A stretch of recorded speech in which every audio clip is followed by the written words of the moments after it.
If you could speak directly to Elon Musk, what would you say? Fuck off. That's it. 130 days. That's how long Elon Musk had access to the United States government's most sensitive data. 130 days with read-only access to Treasury payment systems showing every competitor's pricing and profit margins. 130 days reviewing NASA contracts, including SpaceX competitors' proprietary technical proposals. 130 days examining Labor Department investigation files, including 42 ongoing probes into Tesla and SpaceX workplace safety violations. And in those 130 days, something remarkable happened. $2.1 billion in new government contracts went to Musk's companies. 17 investigations into Tesla and SpaceX were closed, suspended, or deprioritized. 8 major competitors lost contracts worth $847 million, contracts that were then rebid with SPX mysteriously winning, or 200 federal employees were fired, including OSHA inspectors who'd cited Tesla, EPA officials investigating SpaceX emissions, and SEC lawyers reviewing Musk's securities violations. He came, he saw, he conquered, and then he left on May 30, 2025, exactly when his 130-day legal limit expired. As my scheduled time as a special government employee comes to an end, I would like to thank President Trump for the opportunity to reduce wasteful spending. Musk tweeted, "The dog mission will only strengthen over time." But Congresswoman Jasmine Crockett has a different word for what Musk did during those 130 days. Corruption. She has 4.247 pages of evidence. Access logs showing Doge staffers reviewed Blue Origin's proprietary NASA proposals. Then SpaceX won the contract 2 weeks later. Email showing Musk's team specifically targeting agencies investigating his companies. Testimony from fired inspectors who were told, "Dog wants you gone." She has the State Department document showing a $400 million armored Tesla contract hastily edited to armored electric vehicles after reporters exposed it. She has Labor Department records showing Doge accessed every single Tesla investigation file. Then those investigators were fired within 2 weeks. She has a NASA whistleblower who watched Doge staffers photograph SpaceX competitors' technical specifications with their personal phones. She has Treasury data showing Doge downloaded detailed financial records on every major Musk competitor. Pricing strategies, profit margins, cash reserves, corporate espionage via government access. And she has Elon Musk subpoenaed to testify before the House Oversight Committee. Sitting at a witness table 6 months after leaving Doge. Forced to answer one question. Mr. Musk, did you use your government position to benefit your private companies? The richest man in the world worth $358 billion leans into his microphone. His lawyer whispers urgently. Musk waves him off with that characteristic smirk. Congresswoman, he says, I saved the American taxpayer hundreds of millions of dollars. I cut waste. I improved efficiency. That's what I was hired to do. Crockett doesn't smile. She picks up the first document from a stack 3 and thick. Let's talk about what you were really doing. Mr. Musk, let's talk about the 130 days you spent investigating yourself. The story of those 130 days did not begin in a committee room under fluorescent lights. It began under floodlights and fireworks, with a chainsaw roaring over a cheering crowd. January 20, 2025. Donald Trump's second inauguration turned Washington into a carnival of power. While dignitaries shuffled through marble hallways and donors sipped champagne under gilded ceilings. Another gathering took place on a nearby stage at CPAC. One far more theatrical and far more revealing. Elon Musk stood there in a black baseball cap emblazoned with 4 letters that would soon become infamous, Doge. In his hands, not a policy binder or a sober report, but a chainsaw. The image was perfect for the moment. Recklessness dressed up as reform. Danger repackaged as disruption. He revved the machine to the delight of the crowd. The slogan, shouted over the noise, promised cuts, waste, fraud, bureaucracy. Everything the audience had been told was suffocating American greatness. Phones rose like a field of metal stems, capturing the spectacle in vertical rectangles that would soon ricochet across the internet hundreds of millions of times. Musk, for years marketed as a visionary genius breaking rules for progress, now stepped into something larger and darker. No longer just the CEO of rockets, cars, and social media platforms, He was being cast as an executioner for the administrative state. That same day, while confetti still lingered and gutters and pundits traded cliches on cable news, Trump signed an executive order that turned the performance into policy. The Department of Government Efficiency was born, DOGE, named with a wink at Musk's favorite joke currency, but carrying very real authority.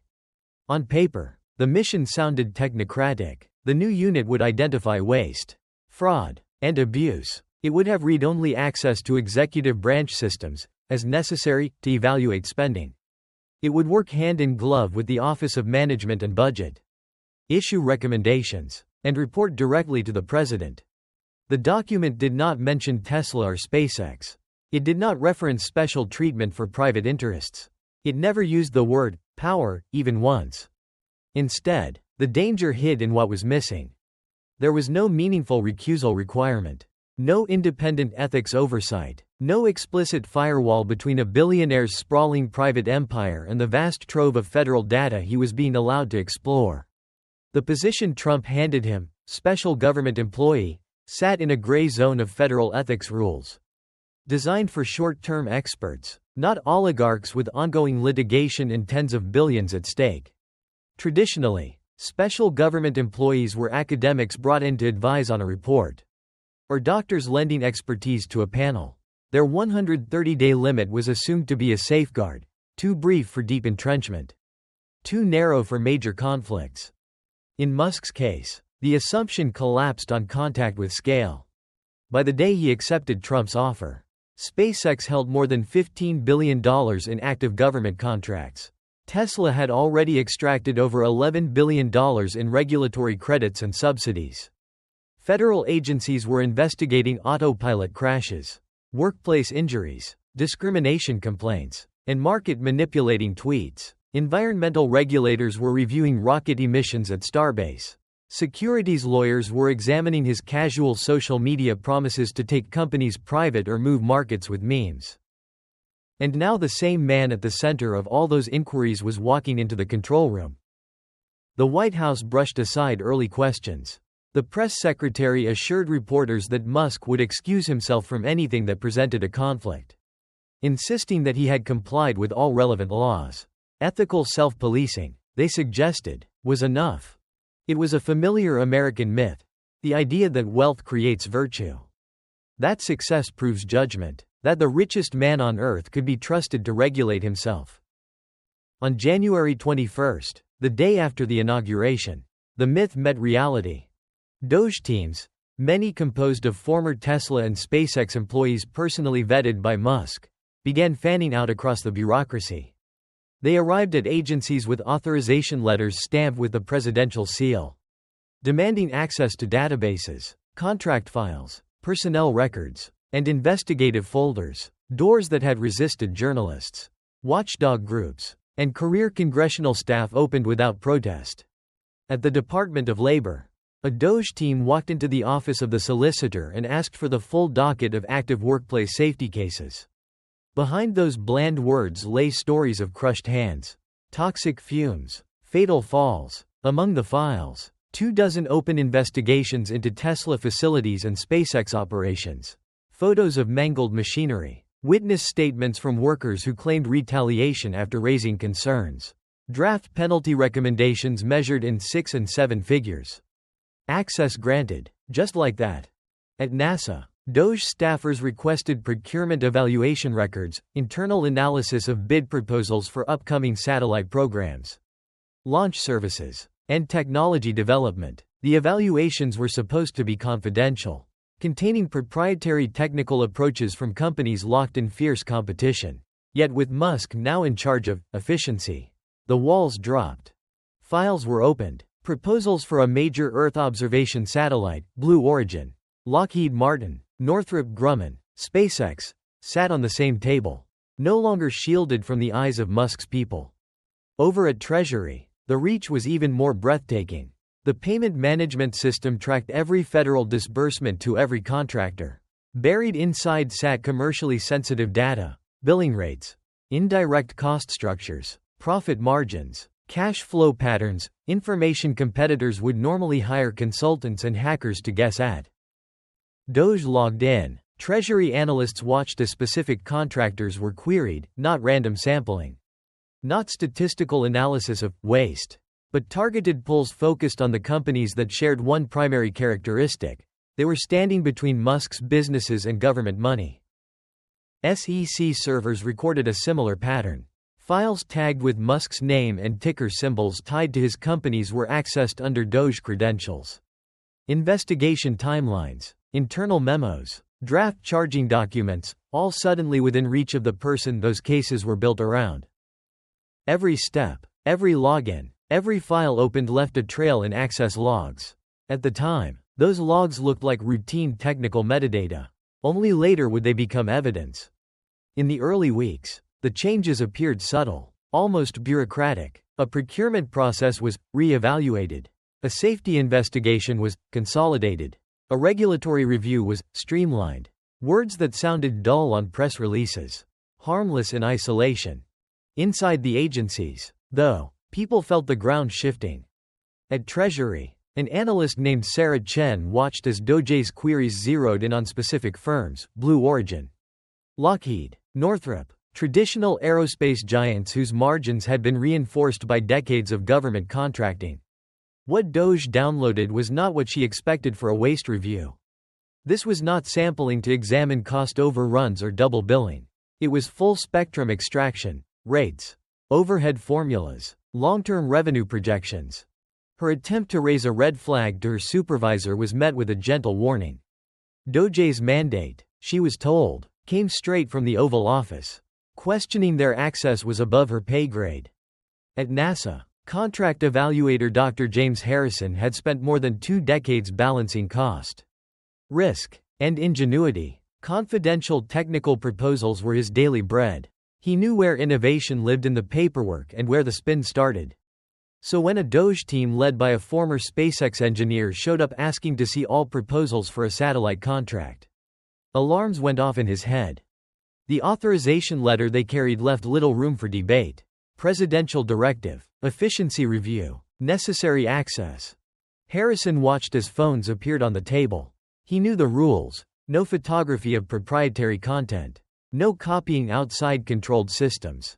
Yet by the time he was instructed to leave the room, the glowing rectangles were already pointed at pages dense with diagrams, equations, and system architectures painstakingly developed by competitors. When he returned, the visitors were gone, the proposals remained, but the feeling that something irreversible had happened remained too. At the Department of Labor, OSHA veteran Maria Rodriguez was deep into a Tesla case that had kept her up at night. A contractor electrocuted and killed on a Texas factory project. Site conditions that looked like a checklist of violations. Witnesses who described pressure to cut corners. She had assembled evidence step by careful step, building toward a significant fine and mandatory corrective actions. Doge's arrival unsettled her. Access to files, she could understand. Cross-agency audits happened, but the questions that followed felt different.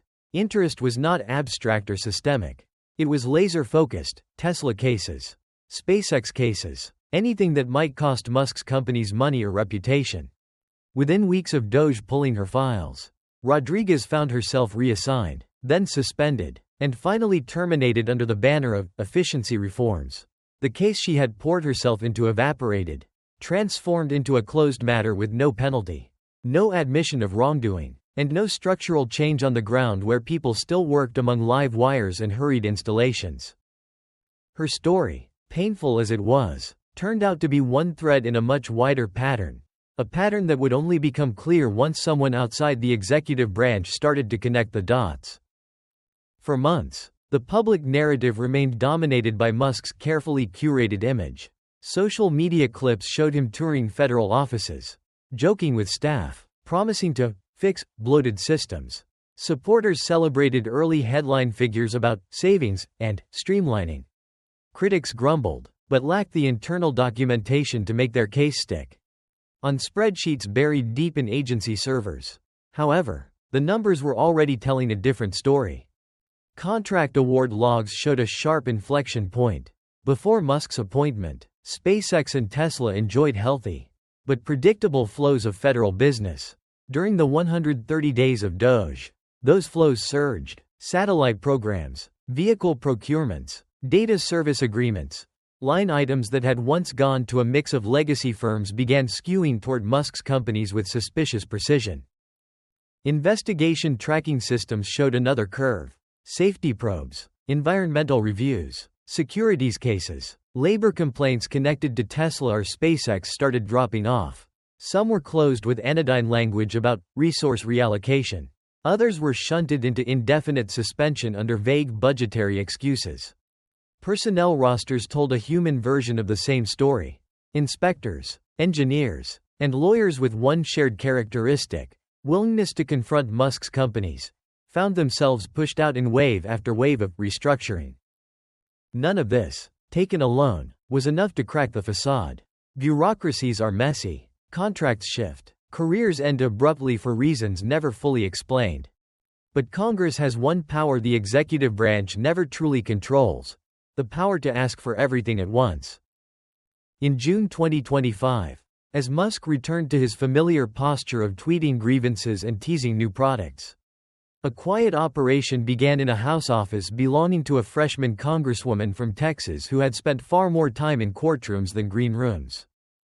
Jasmine Crockett did not begin with outrage. She began with data. Her staff pulled federal procurement records, limited at first to a simple question: what changed during the months Musk ran Doge? The graphs that came back were not subtle. Contract values to Musk-related entities spiked sharply during his tenure, then flattened again once he walked out on the 130th day.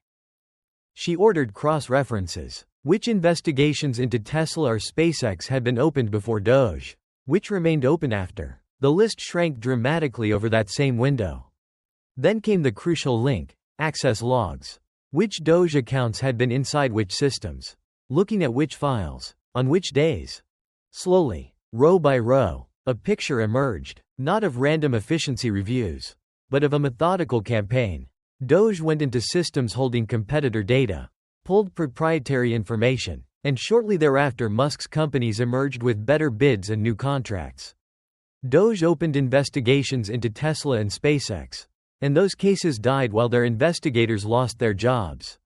By the time Crockett's team finished their first pass, the 4.247 pages stacked on her desk were more than paperwork. They were a map of a coup carried out in silence, not against a government, but through it. At the center of that map sat two figures on a collision course. One, a billionaire who had treated federal power as a temporary extension of his corporate strategy. The other, a congresswoman who had once fought for clients no one had bothered to see. Their confrontation would come later, in a room filled with cameras and microphones and the heavy air of accountability. But it all started here, in the 130 days when Elon Musk was allowed to investigate himself. And the country let him. By the time the stack of documents on Jasmine Crockett's desk reached a foot high, the story of those 130 days had stopped being abstract. It had weight. It had edges that cut when she turned the pages. It had names. In the dim glow of her office lamp long after most of the building had emptied, the Congresswoman traced paths through access logs, contract awards, personnel records, and investigation files. On one screen, a timeline of Musk's tenure at Doge stretched from January 20th to May 30th. Colored pins marked key dates like bruises on a body. On another, spreadsheets compiled by her staff turned raw government data into patterns that could no longer be explained away as coincidence. The first pattern was money. It repeated itself in agency after agency. Before Doge, contracts to Musk's companies followed a predictable curve: big, but bounded. During his 130 days in government, that curve spiked with mechanical precision. NASA, DoD, State, GSA, NOAA, even smaller agencies with modest budgets showed the same rhythm: a bid under evaluation, a Doge access event, a sudden re-evaluation of procurement, a cancelled award, a rebid, and finally a new contract with the Doge directors' companies on the receiving end. It was not chaos. It was choreography. The second pattern was absence. Oversight actions that had taken years to build vanished in weeks. OSHA cases involving Tesla facilities closed, for resource reasons, after Doge downloaded the investigative files. EPA reviews of SpaceX emissions, terminated after DOGE, completed an efficiency audit. SEC enforcement dockets tagged with Musk's name, shifted into a low-priority bin just as DOGE staff finished combing through internal memos and evidence. The third pattern was human. Names repeated across agencies, attached to pink slips and termination letters dressed up as performance reviews. Maria Rodriguez in OSHA Region 6.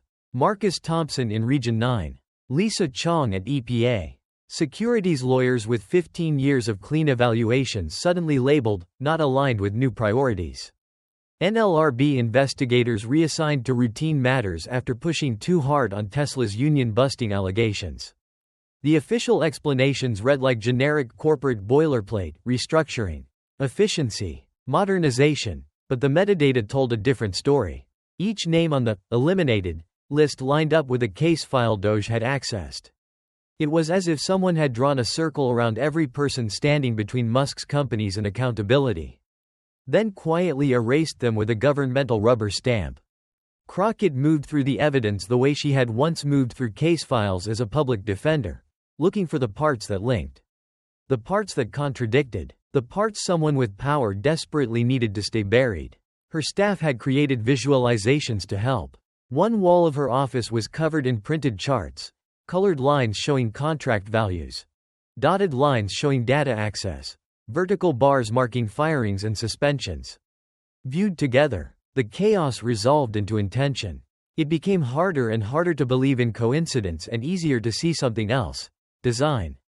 At 2:17 a.m. one night, she stopped at a single page that seemed, on its face, almost boring. It was an internal DOGE memo about high-priority case review. The language was cold and administrative, but attached to it was a list.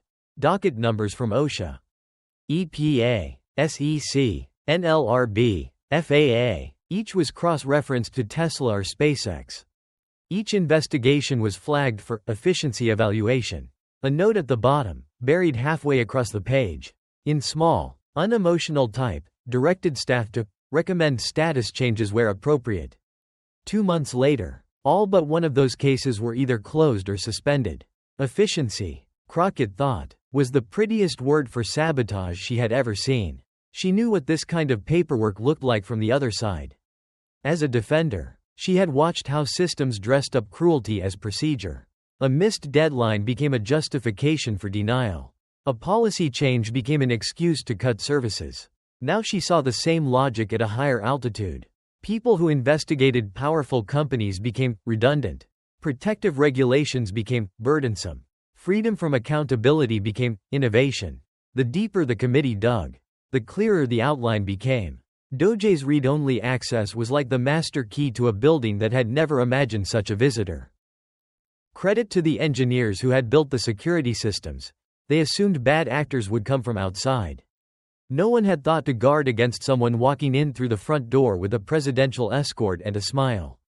Treasury logs showed DOGE pulling granular financial streams for a narrow set of firms, all of which shared one characteristic: they occupied the most profitable lanes Musk wanted to dominate. Time-stamped queries pulled internal cost estimates, billing structures, and cash positions. Intel CEOs would kill to know about their competitors. NASA records showed DOGE users, some with prior SpaceX affiliations, entering procurement folders for ongoing competitions. The names of the competitors changed depending on the program: Blue Origin here, Lockheed there, Northrop somewhere else, but the sequence was maddeningly consistent. DOGE access, procurement, review, program, restructuring, new contract to SpaceX or Starlink. The DoD material told the same story in a darker register, where NASA's language leaned on mission value and technical readiness. Pentagon memos spoke of capability gaps and strategic advantages. DOGE's recommendations mirrored those phrases, tapping into the permanent anxiety of defense planners. SpaceX, in those documents, was framed as lean, responsive, adaptable, everything legacy contractors were supposedly not. That argument might have persuaded even without insider data. With it, the playing field had never been level. GSA emails were almost mundane by comparison. Procurement officers discussed electric vehicle fleets using bureaucratic shorthand. One thread began with a straightforward comparison of models, range, cost, maintenance, availability. Ford sat at the top of the list. Another email arrived days after a DOGE efficiency review of federal fleet spending. A new column appeared in the spreadsheet, premium options. Tesla slid into the frame, not as the cheapest nor the most practical choice, but as the preferred symbol of modernization.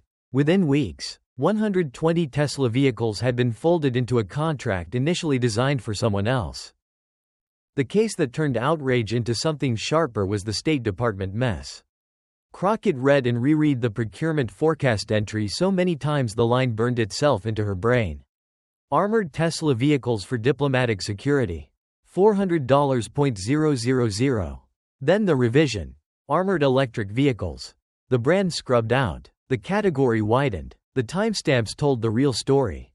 Procurement staff changed the description only after journalists noticed the original Tesla reference and outrage began to simmer online. Internal emails, obtained through subpoena, closed the loop. DOGE had specifically recommended Tesla by name. DOGE had pitched it as an efficiency opportunity. DOGE had helped design a contract that would have funneled nearly $500 million toward Musk's company while Musk held government authority. When asked about it publicly, Musk had claimed he knew nothing. His own signature on a recommendation document said otherwise. In another office a few floors away, a junior staffer had built what she jokingly called the Musk board, a digital map linking all those threads together. In the center sat a circle labeled DOGE Access. Radiating outward were nodes, contract swings, closed investigations, personnel removals, presidential cover. A final spoke, added late one night after a new batch of records arrived, bore a single word: texts. Those messages, extracted from Trump's and Musk's accounts under court order in an unrelated case, were terse, almost cryptic, but devastating in their implications. They discussed timelines, legal limits, and the optics of public disagreement. One exchange in particular rewired Crockett's understanding of the entire DOGE experiment. 5 days before Musk's appointment became official, Trump had asked, "How long you staying?" Musk had responded, 130 days max. Legal limit. Trump's reply, "Get what you need done." What stood out to Crockett was not the brazenness but the clarity. This was not drift, it was mission. DOGE was never meant to be a permanent reform agency. It was a battery, charged, discharged, and discarded in less than half a year. The fallout would last far longer. While her staff built charts and timelines, Crockett did something more old-fashioned. She listened. Quietly arranged phone calls with fired investigators and displaced lawyers filled her evenings. With each conversation, the data stopped being just lines on a page. They became lives bending under the weight of decisions made by people who would never have to look them in the eye.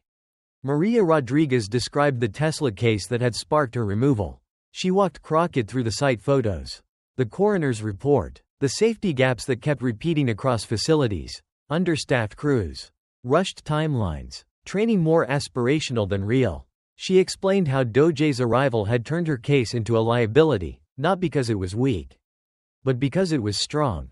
Marcus Thompson spoke of repetitive stress injuries at a California factory, of patterns of underreporting and subtle retaliation. He had believed, like many career civil servants, that his job existed to balance the asymmetry between corporations and workers. Being labeled inefficient after 17 years of service felt less like criticism and more like betrayal. Lisa Chong described toxic plumes over South Texas, soil samples and air quality readings that suggested trouble at SpaceX's launch site. She had believed the Clean Air Act meant something. Watching her preliminary findings vanish into a drawer after DOGE reviewed her work convinced her that laws were only as strong as the people allowed to enforce them. Each story ended differently, some with tears, others with bitter humor, but they shared a common thread. None of these people believed their downfall had anything to do with genuine efficiency. They believed, with varying degrees of resignation and rage, that they had been sacrificed for someone else's convenience. Crockett had known, intellectually, that taking on Musk would be dangerous. He was not just a businessman. He was a symbol of disruption, of techno-optimism, of a particular strain of libertarian bravado that framed any regulation as oppression. For millions, he was a hero. For markets, he was a gravitational force. For politicians, he was a donor. But for the people who had sat across from him in negotiations, investigations, and hearings, he was something simpler. A man who treated rules as suggestions and public institutions as tools. The decision to move from quiet investigation to public confrontation was not made lightly. The evidence had to be airtight. The narrative had to be clear. The hearing had to be structured not as a spectacle, but as a reckoning. No one would remember the nuance if she let him turn it into a circus. In a different city, under very different lighting, Musk's world was adjusting around the same set of facts. When word reached his circle that the House Oversight Committee was asking formal questions about DOJ's operations, the first reaction was derision.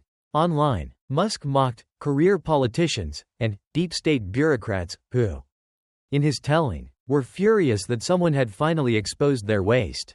He framed DOJ as a brave assault on corruption and himself as a martyr to the cause of efficiency.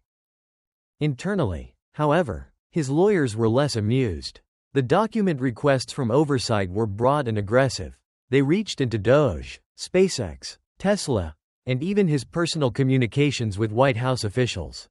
They asked for access logs, emails, memos, personnel recommendations, everything that could show how information had flowed and who had benefited.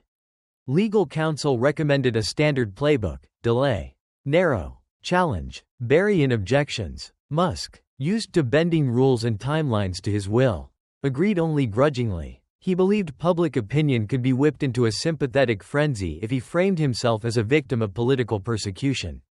He had done it before. Yet even he could not ignore the risk entirely. DOJ had, technically, operated within the edges of the law. The loopholes around special government employees were real. The executive order had given him authority. But legal permission and political survival were not the same.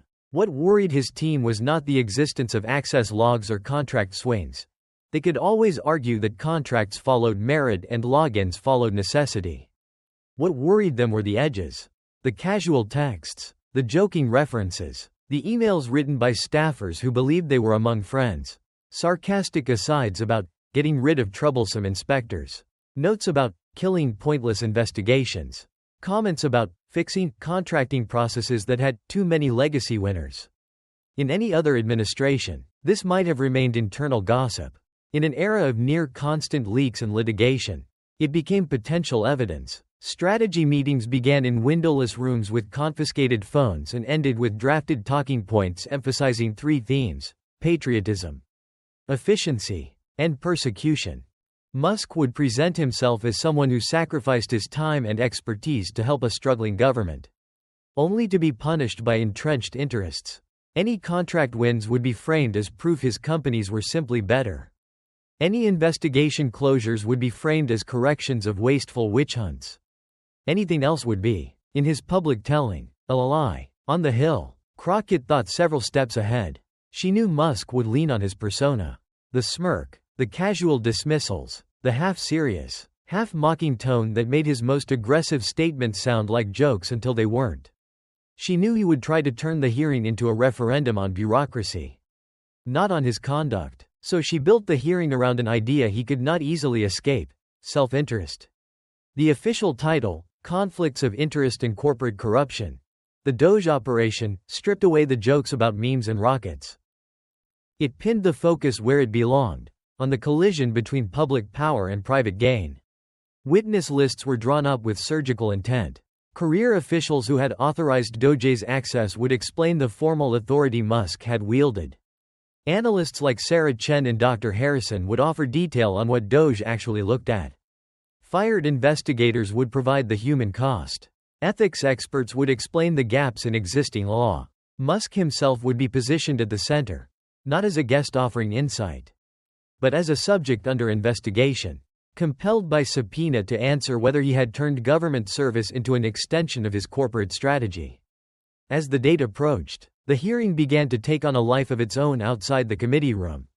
Networks promoted it as a clash of titans.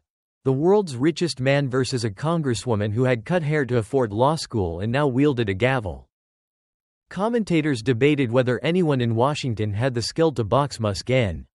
Some predicted he would run circles around politicians, with his intelligence and bravado.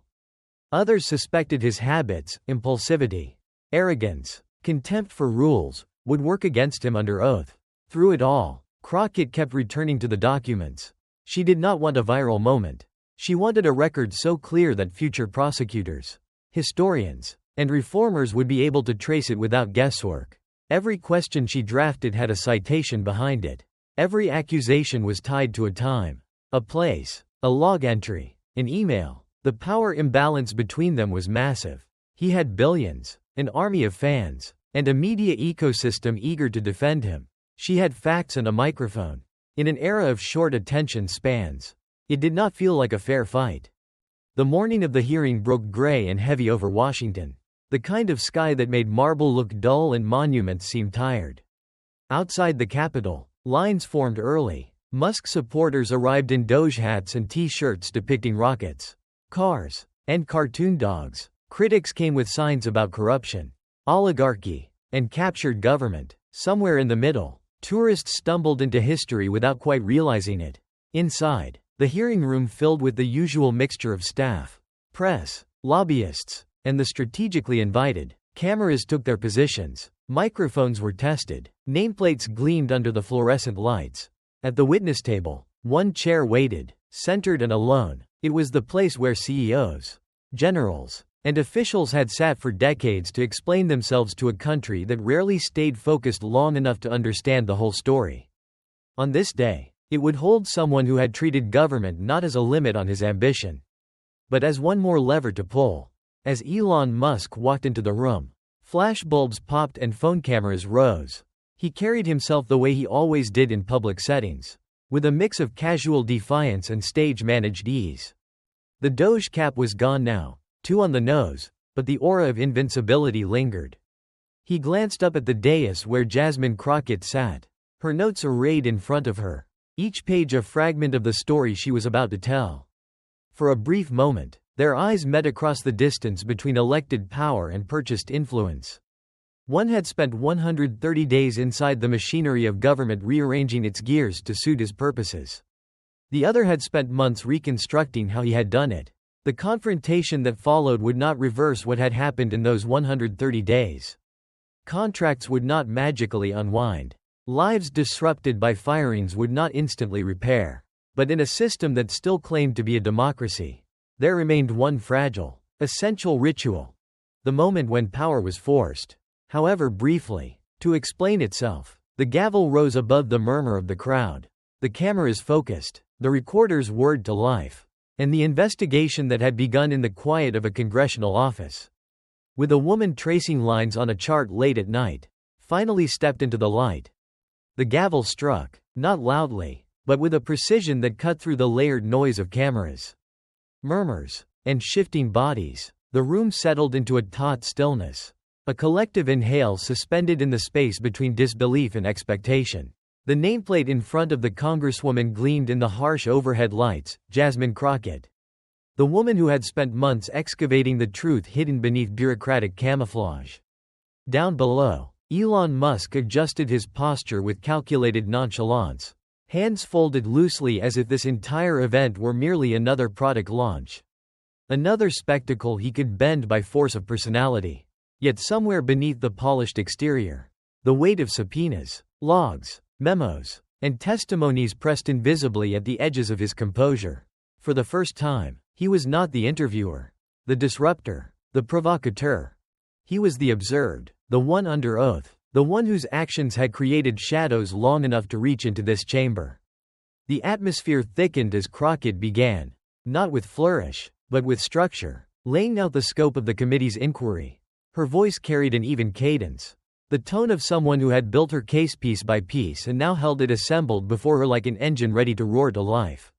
She spoke of timelines. She spoke of authority. She spoke of the unprecedented access Doge had been granted. And then she spoke of consequences, measurable, documented, undeniable. The first portion of the hearing unfolded like a map. Crockett guided the room through the numbers and events of Musk's 130 days inside the machinery of government. She did not rely on theatrics. She relied on precision. Each piece of evidence emerged as though placed on an invisible grid, the access logs first. then the contract swings, then the investigative closures, then the terminations. Musk's expression hovered somewhere between irritation and amused disbelief.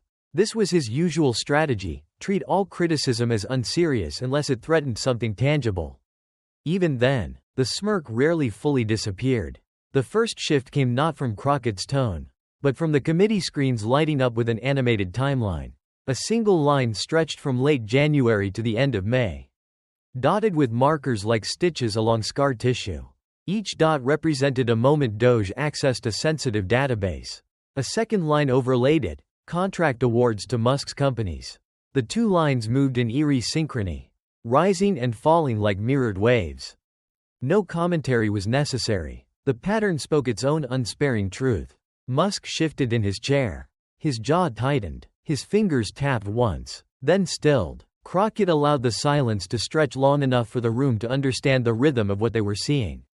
Then she moved on. Treasury appeared next on the screens, rows of entries, timestamp logins, specific contractor data pulled with remarkable consistency.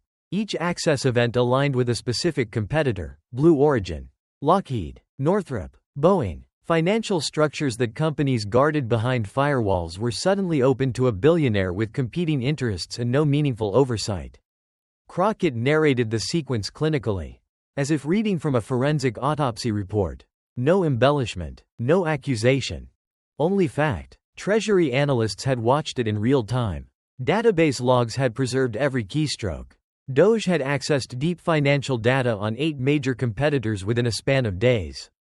Within weeks, contracts shifted, competitors were rerouted, reconsidered, or quietly removed from procurement pathways.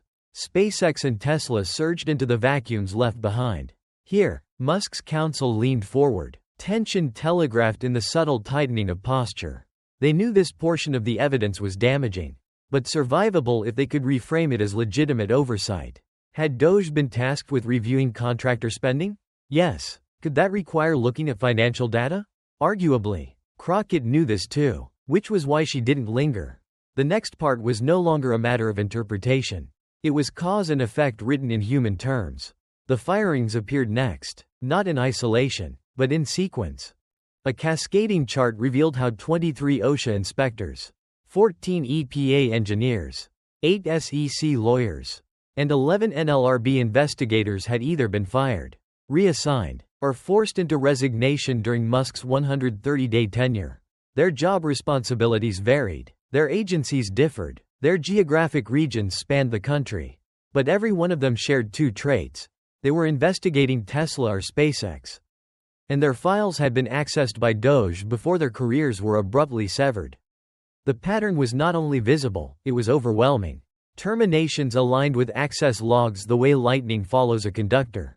Crockett let the pattern hang, then added the final stroke, the timeline showing when each investigation was subsequently closed or suspended. It was as if Musk's organizations had received an invisible guarantee. Once Doge touched a file, that file became a liability for the person who created it. In the second row of the room, journalists' fingers flew across screens. The story unfolding before them had texture and scope unlike most congressional hearings, which often devolved into grandstanding noise. This was different. The evidence was structural, not symbolic. But Part 3 of this unfolding confrontation did not reach its peak in data. It reached it in people. Crockett called forward the first witness, Maria Rodriguez. She did not break, did not tremble, but spoke with the quiet conviction of someone who had seen systems fail before and refused to look away. Her story poured into the room with an unadorned simplicity. The Tesla facility, the fatal electrocution, the photos of the site, the interviews, the citations she prepared, the early meetings where she thought the system would support her. Then the shift, the Doge visit, the questions, the sudden reassignment, the administrative leave, the termination, the case closed with no fine, no corrective action, no acknowledgement of wrongdoing. Her words formed a kind of gravity that bent the entire room toward her testimony. Musk stared forward, expression unreadable, as though this were an inconvenience rather than a story of a life altered. The second witness, Dr. Lisa Chong, brought an entirely different energy. An environmental scientist with decades of fieldwork behind her. She delivered her account with calm precision. Much like Crockett herself, her testimony wove through rocket emissions, particulate measurements, and preliminary findings suggesting regulatory violations at SpaceX's launch site. She recalled watching regulatory processes that had once taken years dissolve in weeks. She recounted how her draft report vanished after DOJ accessed her file. She explained how the review had been downgraded, then closed, while her employment evaporated under ambiguous restructuring language. The tension in the room shifted, darkening at the edges. Musk's lawyer took more notes now. Sharper ones, the kind used to build escape routes for later arguments. The third witness, Marcus Thompson, spoke of underreported injuries and retaliation patterns inside Tesla's facilities. He described the duty he believed he had, protecting workers from corporate pressures. For 17 years, he had built his identity around that mission. And then he described the moment when DOJ accessed his files. Days later, he was informed his position had been eliminated. The chart Crockett displayed afterward showed how his case, notorious inside OSHA for exposing systemic safety issues, was closed with no penalties. The room fell into a hushed, heavy quiet. Patterns, numbers, timelines, these built the skeleton. Human testimony gave it flesh. Musk remained still, though traces of discomfort edged along his jawline. The hearing pivoted sharply when Crockett introduced the internal communications. Screens shifted from charts to emails. The DOJ memo recommending personnel reviews of OSHA Region 6 staff. The note singling out automotive sector investigators as high-variance performers, a euphemism for people making trouble for Tesla. The flagged list of 17 investigations at the Labor Department and SEC labeled for efficiency review. The chilling subtext. Each one of those cases targeted Musk's companies. Each one ended shortly after. Then came the State Department emails. For the first time, the room sensed genuine movement from Musk's side, a flicker of tension. A recalculation. The emails made the $400 million Tesla armored vehicle contract impossible to dismiss as rumor or journalistic embellishment. DOJ had recommended it. DOJ had shaped it. DOJ had marked it as a strategic, efficiency procurement. The final version had simply been scrubbed to avoid immediate scandal. The contract had still existed. Tesla had still been the planned beneficiary. Musk's signature had still sat on the recommendation. And yet he had publicly claimed ignorance. Crockett did not raise her voice. She did not accelerate her pace. She simply placed the signed document on the screen. Somewhere in the gallery, someone gasped. The first real crack in Musk's confidence appeared here. Subtle but visible to the trained eye. His shoulders, usually lifted with performative ease, dipped ever so slightly. His breathing deepened. The smirk faded into a tight line. The facade faltered. Crockett continued. The next batch of documents included communications between DOJ and NASA regarding two specific contracts, a satellite program and a launch service award. Each showed a disturbing pattern. DOJ teams accessing proprietary competitor proposals. Followed by internal emails recommending re-evaluation. Followed by Musk's company unexpectedly overtaking the initial frontrunner. The language softened the blow: commercial readiness, cost-effective alternatives, efficiency improvements, but the trail was unmistakable. It was not oversight. It was intervention. It was not observation. It was manipulation. It was not watchdog work. It was direction. Meanwhile, in the back of the room, agency liaisons whispered quietly among themselves. They recognized the patterns, even if they had not seen the full picture until this moment. They knew procurement processes. They knew how unusual these shifts were.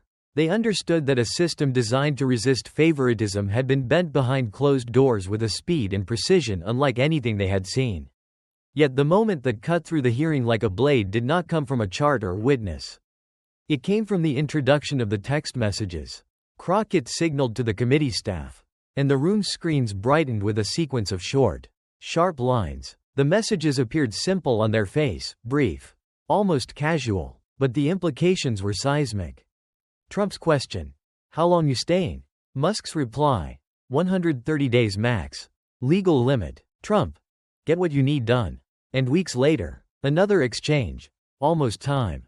"You ready for the show?" The public split makes it look independent. The room reacted instantly. A wave of shocked whispers rippled through the crowd. Reporters typed with a kind of feverish urgency. Even some committee members looked genuinely taken aback. For months, the widely covered feud between Musk and Trump had dominated headlines. The insults, the accusations, the dramatic political theatrics, it had all been treated as real. These messages revealed something else entirely. The performance had been planned. A staged rupture, a PR firewall, a deliberate attempt to create the illusion of independence precisely when oversight might have sharpened its attention. If Doge was an operation, the feud was camouflage. Musk stared straight ahead, the mask now fully fractured. This was no longer amusement. This was calculation, retreat, containment. The tension in the room shifted again, not theatrical, not explosive, but slow, tightening pressure like gravity increasing on a body unprepared for it. Part 3 of the confrontation reached its peak here, in the revelation that Musk had not only manipulated investigations, accessed competitor files, and redirected billions in contracts, but had done so while scripting political theater with the president to avoid scrutiny. Crockett did not gloat. She did not raise her voice. She set the messages down on the desk in front of her and allowed the room to absorb the enormity. Then she addressed Musk directly. Not in anger, not in spectacle, but with a clarity that made the words feel immovable. The questions were simple. The answers were not. The air thickened with the weight of what the evidence now required of him. Answers he could not give without implicating himself further. Denials he could not speak without inviting perjury. Evasions that looked emptier with each piece of proof displayed. His silence stretched dangerously long. His lawyer whispered, urgent and sharp. And finally, Musk invoked the fifth. A tremor of shock moved across the room again. Not because the phrase was unfamiliar, countless witnesses had used it before, but because of who invoked it and under what circumstances.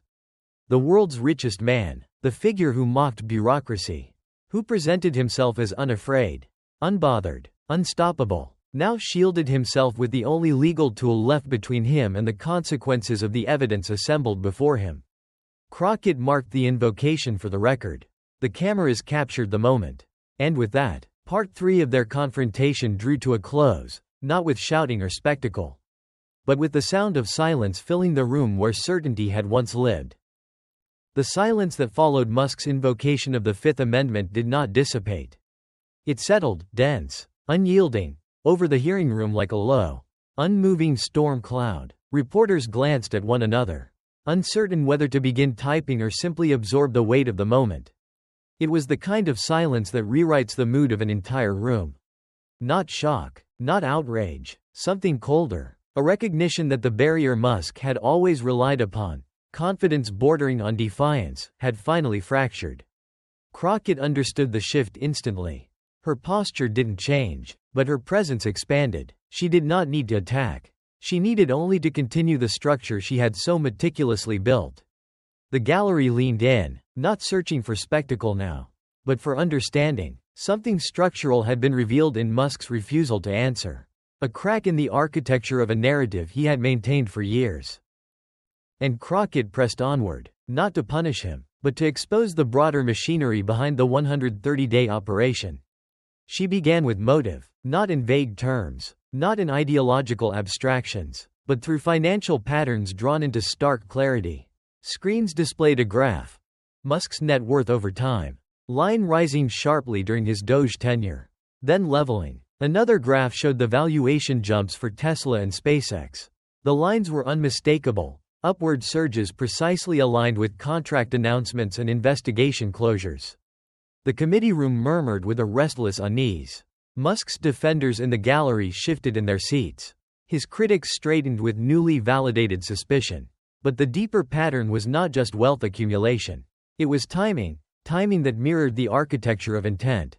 Crockett revealed a sequence that few outside her investigative team had pieced together. An organized set of efficiency recommendations issued by Doge that targeted agencies with leverage over Musk's companies. Treasury, Labor, EPA, SEC, NASA, FAA.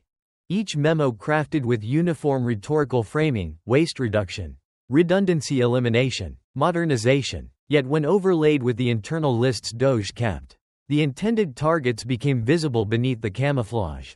Investigators who had long histories of bringing violations forward. regulatory staff who had expertise in Musk-related industries, contract evaluators who had consistently ranked competitors higher than SpaceX. Efficiency had been the vocabulary. But the pattern implied something else entirely: elimination of obstacles. Crockett paused to let the room absorb that implication. Then she shifted the frame again. Not to individuals or agencies, but to an operational network, DOGE personnel themselves. A new set of documents appeared. Resumes, employment records, cross-referenced hiring logs. Nearly half of DOGE's mid-level staff had previously worked at Tesla or SpaceX. Several had been hired within days of Musk's appointment. Some had left their private sector positions mere weeks before joining DOGE with direct presidential authorization. The concentration of former employees embedded inside the government had been widely known but never mapped with this level of precision. Now it appeared like a blueprint. A short-term infiltration designed to maximize access before the 130-day window closed. Musk's attorney leaned forward again, scribbling notes furiously. But Crockett was 2 steps ahead of any attempted defense. She presented communications showing that DOGE staffers, once embedded, coordinated with their former colleagues still inside Musk's companies. The emails used neutral language, requests for clarification, inquiries about potential technical overlap, updates on contract timelines, but metadata revealed that these messages occurred on the same days DOGE accessed competitor files. Some were sent minutes later. Timelines appeared on the screens, connection points between DOGE's internal reviews and private sector strategy sessions at Tesla and SpaceX. It was not a single thread of potential misconduct. It was a woven tapestry. And yet, Part 4 had only reached its midpoint. Crockett advanced toward the structural question looming beneath the noise: how Musk's operation had achieved such breadth with so little resistance. The answer emerged through a series of internal memos from the executive office, documents that had not been public until now.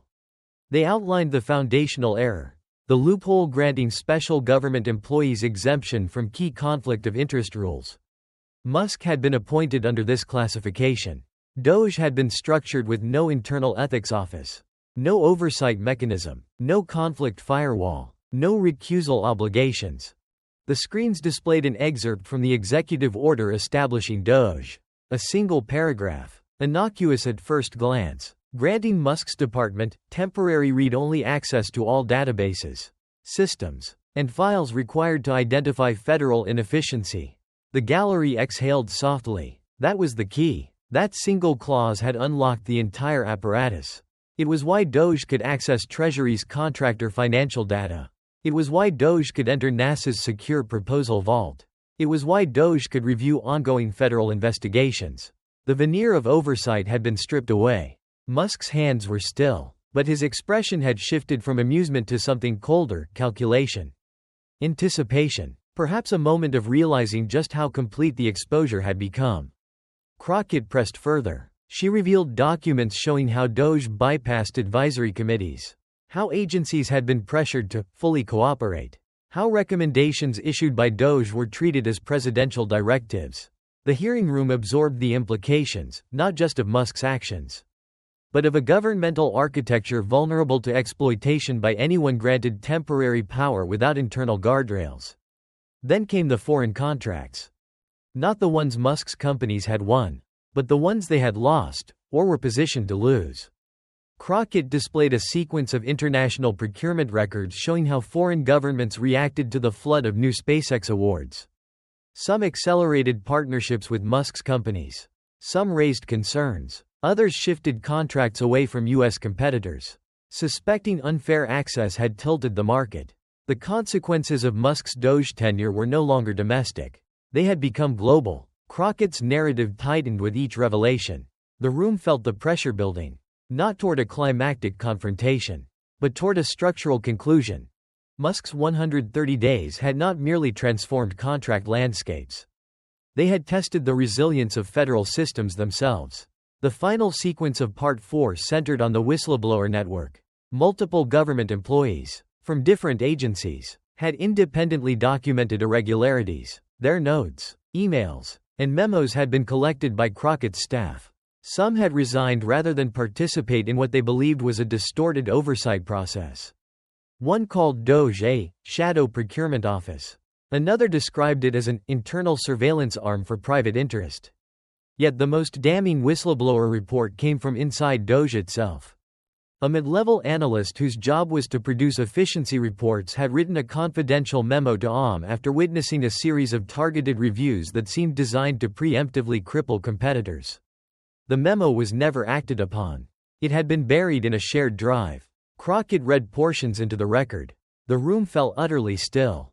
Suspicion had become understanding. Understanding had become clarity. And clarity had become evidence.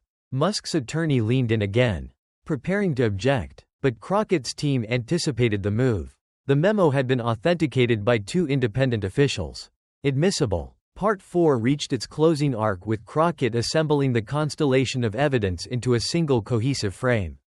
She did not accuse. She demonstrated. She laid out a sequence of actions that, individually, might be explained away, but taken together formed a narrative so consistent it left no room for coincidence. A billionaire with direct conflicts of interest. A loophole granting access to government systems. A department with no ethics oversight. A workforce composed largely of former employees of Musk's companies. A wave of firings targeting investigators who posed financial risk. A series of contract reversals benefiting only Musk's entities. A public feud manufactured to obscure collaboration. A departure timed precisely to the legal limit. The pattern was unmistakable because it had been engineered. Crockett paused, scanning the room. Not dramatic, not triumphant, fully in command. Musk sat rigid, not leaning back, not amused, no longer smirking. The cameras focused on him. But it was clear the room's gravitational center had shifted away from him entirely. Part 4 closed not with Musk's words, nor with Crockett's. It closed with the sound of a system being finally exposed. The silence that followed was not like before. It was not shock. It was recognition, heavy, irreversible, and complete.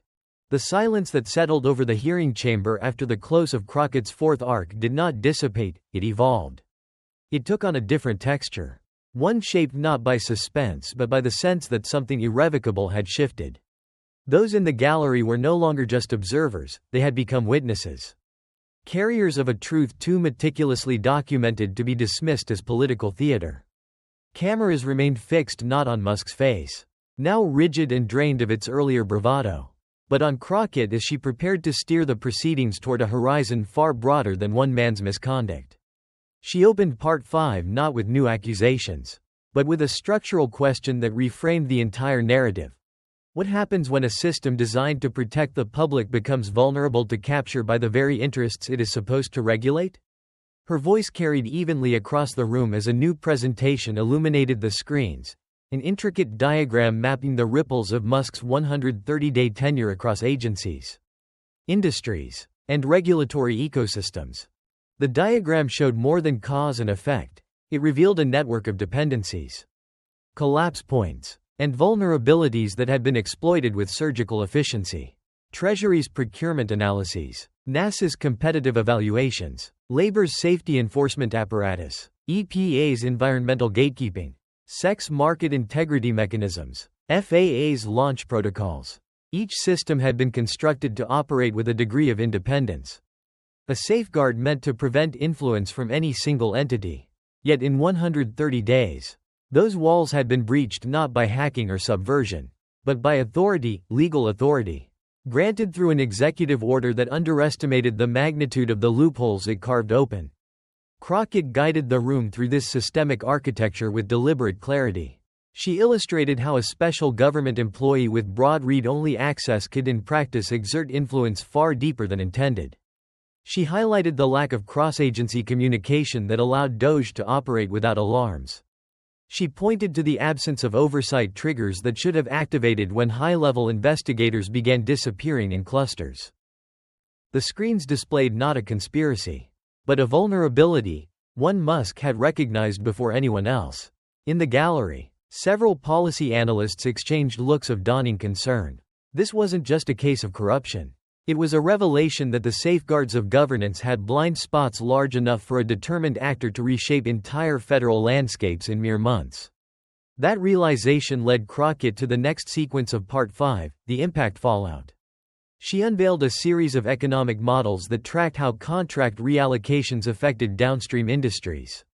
When SpaceX won a contract originally positioned for Blue Origin, it wasn't just Blue Origin that suffered. Smaller subcontractors dependent on the original award faced layoffs. Research partnerships were suspended. Regional supply chains destabilized. A chart appeared showing a 14% contraction in aerospace subcontracting markets tied to just 2 reallocated contracts. Another showed labor market contractions in counties where Tesla investigations had been closed prematurely. Worker protections weakened. Injury rates spiked. Lawsuits surged, but without completed investigations. They lacked evidentiary foundations. The models were not rhetorical. They were empirical drafts of consequences Musk's operation had caused far beyond corporate battlegrounds. Musk's lawyers tensed visibly. These datasets were difficult to dismiss as interpretation. They were outcomes. Real, measurable, enduring. Crockett pressed forward. The international dimension came next. Foreign governments re-evaluating partnerships with U.S. contractors. Citing concerns that the American procurement environment had become distorted by conflicts of interest. Allies raised questions privately about whether future collaborations would remain competitive or were vulnerable to internal manipulation. Trade partners adjusted their strategies, some shifting procurement to European or Asian aerospace entities. The screens displayed diplomatic cables indicating unease from multiple governments who worried that Musk's privileged access had undermined trust in American competitive neutrality. National security experts in the room stiffened. This was no longer just a commercial issue, it was a geopolitical one. And it had happened because of a structural gap no one had anticipated. The committee's atmosphere grew denser as Crockett moved into the most complex section of Part 5, the question of precedent. She outlined a scenario not as accusation but as possibility. What would stop another billionaire from doing the same? Or worse, the executive order establishing DOGE had set a blueprint: temporary power, broad access, little restriction. The system had assumed ethics would prevent abuse. But Musk's actions proved that assumption fatally flawed. The screens shifted to a simulation. It illustrated how a future actor, another industrial titan, another politically connected figure, could replicate the DOGE model, accessing industries unrelated to their own: defense technology, pharmaceuticals, energy infrastructure, agricultural projections, nuclear research. Crockett allowed the simulation to run through its modeled outcomes: contract imbalances, regulatory freezes, market distortions, data leakage, international misalignment, political capture. It wasn't a prediction, it was a warning. Musk's operation had revealed a method.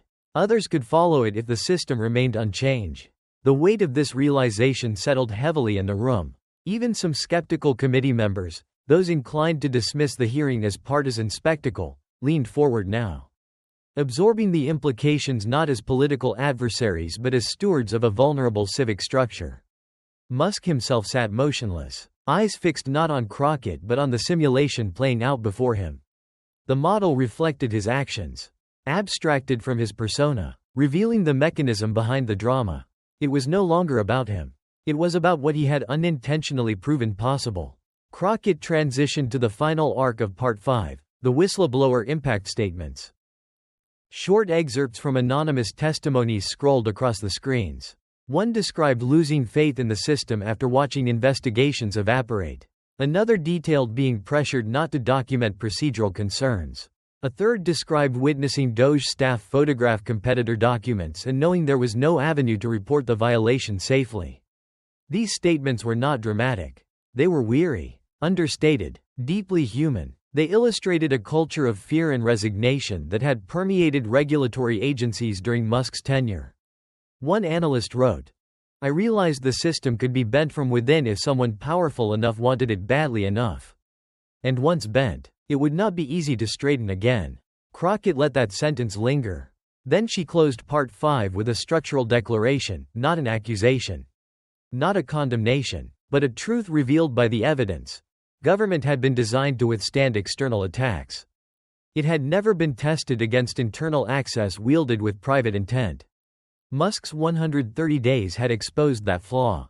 And now Congress had to decide whether such a breach would be treated as aberration, or as precedent. The room remained silent long after Crockett finished. The silence did not feel like an ending. It felt like the breath before consequences. The tension in the chamber carried into the final phase of the hearing. Not as shock or outrage, but as a weight that settled across everyone present. It was no longer a question of whether misconduct had occurred, the accumulated evidence, the timelines, the access logs, the suppressed investigations, the structured exploitation of authority had rendered that debate obsolete. What hung in the air now was the realization that the system itself had been exposed. And the closing portion of the hearing would determine whether that revelation became a turning point or a footnote in a nation accustomed to periodic waves of scandal. Crockett shifted her approach for the concluding arc, narrowing the focus toward accountability, not simply Musk's, but the responsibility embedded within the institutions that had enabled his actions. Screens flickered to reveal one final set of documents, interagency communications showing how DOJ directives had been accepted without resistance, how access authorizations were granted reflexively, how mid-level officials had assumed that oversight existed somewhere above them when in truth no one had been watching. It was the bureaucratic equivalent of a structural blind spot. Everyone believed someone else was guarding the threshold. No one realized the threshold had been removed entirely. The room absorbed this final structural failure with unease. It was no longer enough to attribute everything to Musk's ambition or the president's willingness to empower him. The rot was not moral, it was procedural. A system that had never imagined a figure with Musk's resources and proximity to power would operate within its loopholes had been unprepared for the scale of potential exploitation. Crockett made this clear as she guided the committee through a final synthesis of the evidence. She mapped the operation as a complete mechanism, an engineered sequence of access, influence, and targeted outcomes executed within legal boundaries that had been stretched beyond their intended purpose. Treasury's financial datasets, NASA's proprietary proposals, labor's investigative records, EPA's environmental findings, the sex case files, FAA's licensing evaluations. Each had been accessed not through hacking or deception but through an authority conferred by the presidency itself. And each had been leveraged in ways the original architects of the regulations had never envisioned. Musk watched this unfolding with a taut stillness, no longer shifting or reacting. His attorney showed occasional signs of agitation, but Musk himself had settled into a posture of hard internal calculation, eyes fixed on the data that reflected not only what he had done but what it now meant. Crockett moved to the final evidentiary pillar, the aftermath. Internal agency memos drafted in the months after Musk's departure, describing the fear that lingered among staff, analysts who hesitated to document compliance concerns, investigators uncertain whether their cases would be supported or quietly erased, senior officials wary of challenging individuals connected to the executive branch. The climate of uncertainty had outlasted the man who created it. The damage had not ended when Musk walked away. It had metastasized into a bureaucratic hesitancy that made oversight itself feel precarious. Then came the economic reverberations, contract bids reshaped, trust shaken, competitive neutrality eroded. Crockett displayed a chart illustrating how foreign and domestic firms had begun adjusting strategies based on the perception that U.S. procurement was vulnerable to internal manipulation. The numbers were stark. Several countries had temporarily paused collaboration with NASA and DoD contractors, citing irregular procurement pathways. International markets had priced in the uncertainty. U.S. regulatory institutions were being evaluated not on their statutory authority but on their resilience to internal distortion. Musk's complexion had shifted subtly as he watched his 130 days reframed not as isolated episodes but as a systemic shockwave that rippled into economics, diplomacy, and domestic governance. The committee took in the implications with a collective stillness. The room sensed that the final movement of Crockett's narrative was not about indicting a single figure. It was about defining what must happen next. And so she turned toward the question that hovered above the entire hearing. If the system had failed once, what would prevent it from happening again? The screens presented a draft framework, a preliminary outline of reforms the committee intended to pursue. Mandatory conflict of interest oversight for special government employees. Restrictions on access to sensitive commercial and investigative data. Public logging of database access. Independent ethics review panels. A statutory limit on executive orders granting broad data authority. Criminal liability for using government information for private benefit. The framework was not yet law, but it was a blueprint for a system that would no longer rely on the assumption that those granted power would choose not to exploit it. As Crockett outlined these measures, the gallery's tension shifted into something else: anticipation, mingled with the faint relief that comes only when structural failure is finally met with structural response. Even those sympathetic to Musk understood the gravity. Systems could survive scandal, but only if redesign followed revelation. Musk's posture shifted briefly, a small exhale. Not of resignation, but of awareness that history was now being written in real time around him. Not in his favor. The committee chair signaled the transition to closing statements. Crockett did not deliver hers with fire or theatricality. Her tone remained level, almost restrained, but the restraint was sharper than accusation. She laid out the facts as they stood. One man had gained unprecedented access to government systems. Used those systems to advance private interests. Eliminated oversight through targeted removals. Influenced contract outcomes. And left behind a weakened structure. The system had been exploited because it had never been built to defend itself from someone like him, a figure with the wealth, ambition, and political latitude to treat government not as a public institution but as an operational tool. She did not need to add judgment. The facts rendered judgment unnecessary. When she finished, the chair opened the floor for Musk's final statement. A long moment passed before Musk rose. Not defiant, not triumphant. His voice, when he finally spoke, carried none of the earlier bravado. Not humility, but recognition. He argued that he had operated within the authority he was given. He insisted he had acted in pursuit of efficiency. He framed the removals as bureaucratic reforms. He claimed the contract awards reflected superior performance. But the words landed without force. The evidence had already spoken for him. The tension in the gallery no longer centered on whether to believe him. It centered on what would come next. The chairman struck the gavel. The hearing adjourned. But Part 6 did not end there. The aftermath unfolded in the hours and days that followed.